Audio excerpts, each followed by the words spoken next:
लोगों ने वोट डाले, 11 लाख वोट निकलने चाहिए थे, कितने निकले? 12,87,000।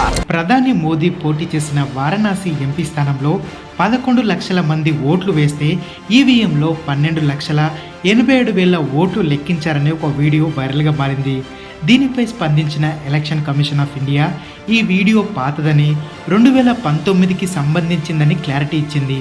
అయితే 2019లో వారణాసిలో మొత్తం ఓటర్ల సంఖ్య 18,56,791.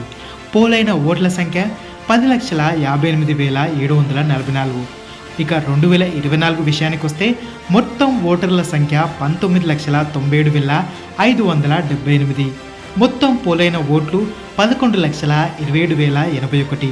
3,062 పోస్టల్ ఓట్లు అదనం. మొత్తం కలిపితే 11,30,143. సో ఇది నిజం, ఆ వీడియో ఫేక్.